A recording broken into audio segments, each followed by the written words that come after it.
Hello traders, welcome again to the channel. मैंने बहुत सारे ट्रेडर्स को देखा है जो रैंडमली एंट्रीज ले लेते हैं बिना किसी प्रॉपर प्लान के, और रिजल्ट क्या आता है? Losses and losses. एंट्री लेने के बाद most of the time market reverse कर जाता है या फिर ट्रेड होल्ड करने का कॉन्फिडेंस खत्म हो जाता है और फिर रिवेंज ट्रेडिंग भी स्टार्ट हो जाता है।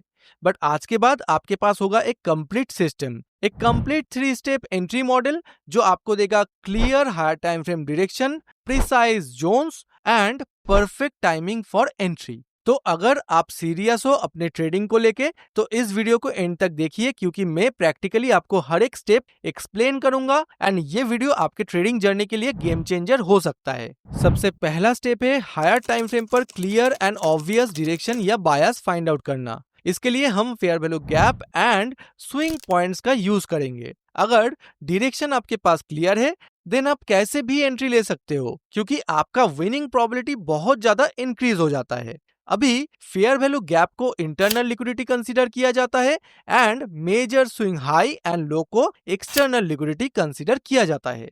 आपको अगर ट्रेंड के साथ ट्रेड करना है तो याद रखना होगा कि प्राइस ऑलवेज इंटरनल से एक्सटर्नल लिक्विडिटी तक मूव करता है। कभी कभी प्राइस फेयर वैल्यू गैप की जगह स्विंग पॉइंट से भी मूव करता है। यहाँ स्विंग पॉइंट्स के नीचे लिक्विडिटी ग्रैब करके प्राइस ऑपोजिंग लिक्विडिटी तक मूव किया है, मतलब प्राइस ने यहाँ स्विंग लो से स्विंग हाई तक मूव किया है। ऐसे केस में स्विंग लो को हम internal liquidity and swing high को हम एक्सटर्नल लिक्विडिटी कंसीडर करते हैं। पर कभी ऐसा भी होता है कि प्राइस लिक्विडिटी ग्रैब करने के बाद एक फेयर वैल्यू गैप क्रिएट कर देता है, देन उस फेयर वैल्यू गैप से रिएक्ट करके स्विंग हाई की तरफ मूव करता है।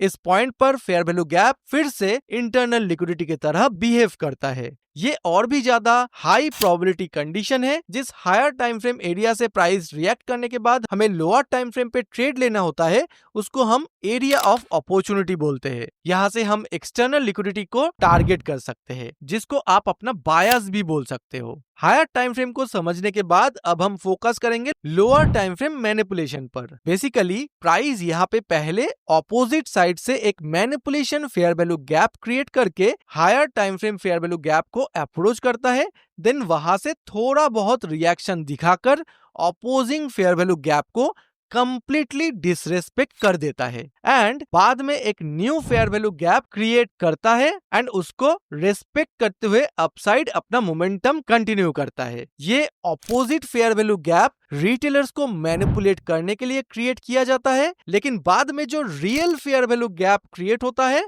वो higher time frame fair value gap के साथ प्रॉपर्ली अलाइनमेंट पर होता है। कभी कभी प्राइस हायर टाइम फ्रेम पर फेयर वैल्यू गैप की जगह मेजर स्विंग पॉइंट से भी रिएक्ट कर सकता है।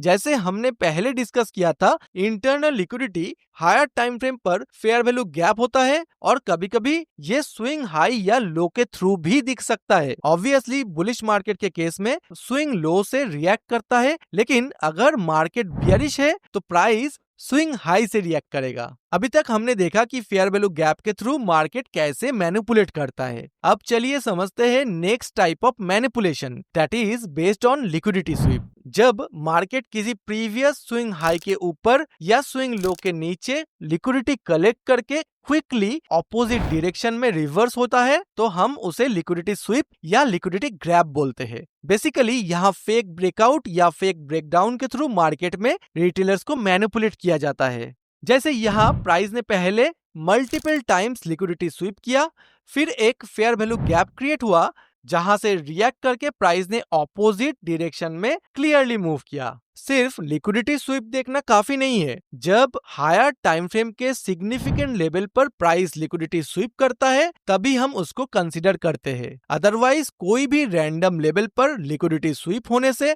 हम ट्रेड नहीं ले सकते हैं। अब फाइनली बात करते हैं एंट्री और रिस्क मैनेजमेंट के बारे में। एंट्री लेने का सबसे पहला कंडीशन यह है कि price higher time frame internal liquidity या एरिया ऑफ अपॉर्चुनिटी से रिएक्ट करना चाहिए। दूसरा, हमें लोअर टाइम फ्रेम मैनिपुलेशन देखना है, जहां mostly opposing fair value gap या लिक्विडिटी स्वीप के थ्रू रिटेलर्स को मैनिपुलेट किया जाता है। नेक्स्ट स्टेप में आपको देखना है ऑर्डर फ्लो शिफ्ट, जहां पर प्राइस लोअर टाइम फ्रेम पे अपने ऑपोजिट स्विंग हाई को ब्रेक करके क्लोज करता है। फाइनली जब लोअर टाइम फ्रेम पे न्यू फेयर वैल्यू गैप बन जाए, वहीं से हम अपना ट्रेड इनिशिएट कर सकते हैं। अब लास्ट स्टेप टारगेट के बारे में हम ऑलरेडी डिस्कस कर चुके हैं। आपके पास दो ऑप्शन है, आप चाहे तो मैक्सिमम एक्सटर्नल लिक्विडिटी तक होल्ड कर सकते हो या फिर 2R रिस्क रिवार्ड के साथ प्रॉफिट बुक कर सकते हो। वैसे फेयर वैल्यू गैप को और भी डीपली और सिस्टमेटिकली समझने के लिए आप हमारे fair value gap mentorship program को ज्वाइन कर सकते हो। यहाँ organise notes, exclusive indicator, live sessions और एक एक्टिव कम्युनिटी के थ्रू रियल मार्केट में कैसे ट्रेड करते हैं, ये स्टेप बाय स्टेप सिखाया जाता है। इस चार्ट में आप देख सकते हो प्राइस ने पहले हायर टाइम फ्रेम पर एक फेयर वैल्यू गैप क्रिएट किया, जिसको हम इंटरनल लिक्विडिटी कंसीडर कर सकते हैं। उसके बाद हमें ऑपोजिट साइड में एक स्विंग हाई क्रिएट होता हुआ दिख रहा है। अब हमेशा याद रखिए, प्राइस इंटरनल लिक्विडिटी से एक्सटर्नल लिक्विडिटी की तरफ मूव करता है, तो इस केस में प्राइस फेयर वैल्यू गैप से रिएक्ट करके स्विंग हाई की तरफ मूव कर सकता है। ये हमारे लिए बेसिकली इनिशियल बायस है। कभी कभी प्राइस इससे आगे बढ़कर मेजर एक्सटर्नल स्विंग हाई तक भी जाता है to grab all the liquidity, और इसी लेवल को हम अपना फाइनल बायस या ड्रॉ ऑन लिक्विडिटी कहते हैं। अब अगर हम सेम चार्ट को लोअर टाइम फ्रेम पर देखें, तो प्राइस ने higher time frame fair value gap को अप्रोच करने के बाद क्लियरली एक manipulation fair value gap create किया है।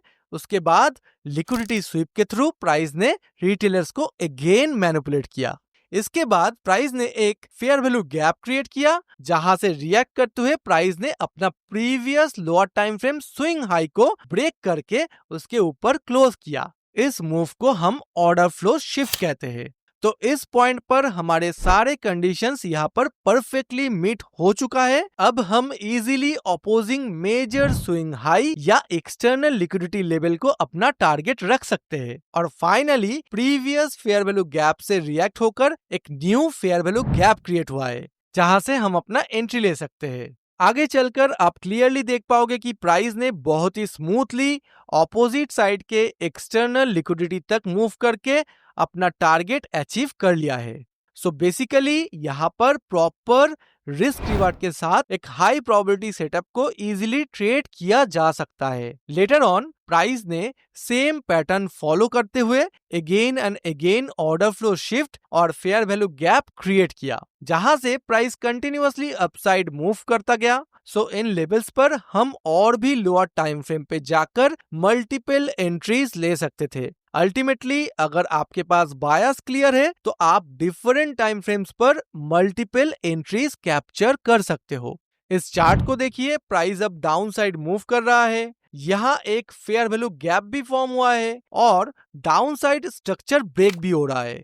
तो मार्केट क्लियरली बेयरिश है, हमें सिर्फ यहाँ से down side entry find out करना है। लेकिन ये हायर टाइम फ्रेम का चार्ट है और यहाँ एक मेजर लो भी क्रिएट हुआ है। अल्टीमेटली प्राइस ने फेयर वैल्यू गैप से रिएक्ट करते हुए ऑपोजिट स्विंग लो तक मूव किया, क्योंकि प्राइस इंटरनल लिक्विडिटी से एक्सटर्नल लिक्विडिटी की तरफ मूव करता है। अब अगर हम इस सेम मोमेंटम को लोअर टाइम फ्रेम पर देखते हैं, then higher time frame fair value gap को अप्रोच करने के बाद प्राइस ने पहले लिक्विडिटी स्वीप किया है। उसके बाद ऑपोजिट साइड से रिटेलर्स को मैनिपुलेट करने के लिए एक फेयर वैल्यू गैप भी क्रिएट हुआ है।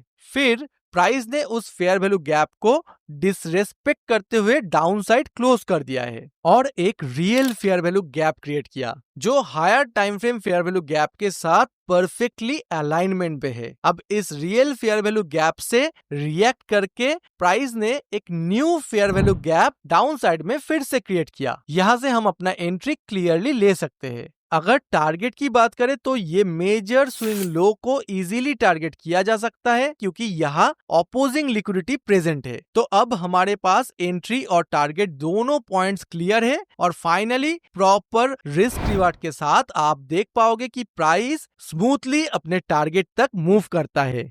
बाई चांस अगर आपने ये एंट्री मिस कर दिया, तो आप देख पाओगे कि प्राइस ने जिस लेवल पे ऑर्डर फ्लो शिफ्ट किया था, उसी सेम लेवल से मूव करके प्राइस ने फिर से डाउन साइड मूव किया है। यहाँ पर एक ऑर्डर ब्लॉक भी प्रेजेंट है। सो यहाँ से भी आप कॉन्फिडेंस के साथ प्रॉपर रिस्क रिवार्ड मेंटेन करके अपना नेक्स्ट एंट्री भी ले सकते थे।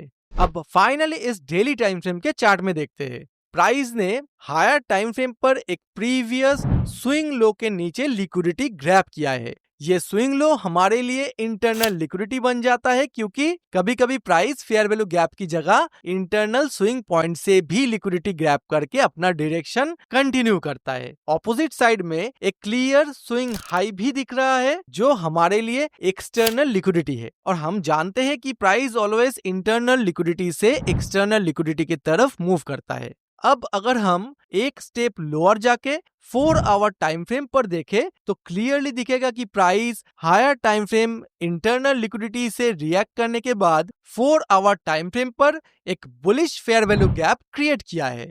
इसको हम न्यू इंटरनल लिक्विडिटी कंसीडर कर सकते हैं, लेकिन एक्सटर्नल लिक्विडिटी वही हायर टाइम फ्रेम लेवल के हिसाब से ही रहेगा। अब यहाँ से और भी लोअर टाइम फ्रेम पर जाके हम क्लियरली अपना एंट्री ले सकते हैं। अभी 4 आवर फेयर वैल्यू गैप से रिएक्ट करते वक्त प्राइस ने पहले manipulation fair value gap create किया, उसके बाद लिक्विडिटी स्वीप भी देखने को मिल रहा है। फिर प्राइस ने एक फेयर वैल्यू गैप क्रिएट किया, जहां से रिएक्ट करके एक new fair value gap create किया गया। फाइनली प्राइस ने ऑर्डर फ्लो शिफ्ट भी किया है। याद रहे, ऑर्डर फ्लो शिफ्ट तब होता है जब लोअर टाइम फ्रेम पे प्राइस अपने ऑपोजिट स्विंग पॉइंट को ब्रेक करके क्लोज करे। यहाँ हमारे सारे कंडीशंस फुलफिल हो गया है, इसीलिए यहाँ से हम एंट्री ले सकते हैं। टारगेट के लिए higher time frame swing high यानी एक्सटर्नल लिक्विडिटी को चूज कर सकते हैं। प्राइस स्मूथली टारगेट तक मूव करता है और प्रॉपर रिस्क रिवार्ड भी देखने को मिलता है।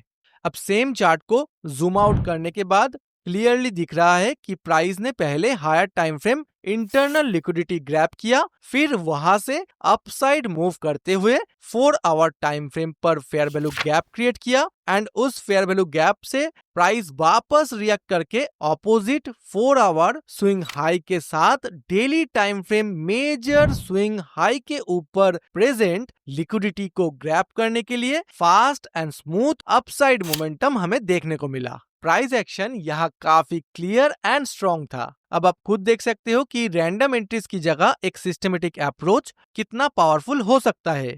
स्ट्रेटेजी तो मैंने दे दिया, बट एग्जीक्यूशन आपकी डिसिप्लिन पर डिपेंड करता है। बाकी हमारे एक्सक्लूसिव कंटेंट के लिए आप हमारे फेयर वैल्यू गैप मेंटरशिप को चेकआउट कर सकते हो, जिसका लिंक आपको डिस्क्रिप्शन में मिल जाएगा। वीडियो हेल्पफुल रहा तो लाइक कर दो, शेयर करो और चैनल को सब्सक्राइब करना भी जरूरी है to be a part of this community. So मिलते हैं नेक्स्ट वीडियो में, तब तक के लिए keep learning, keep growing and happy trading.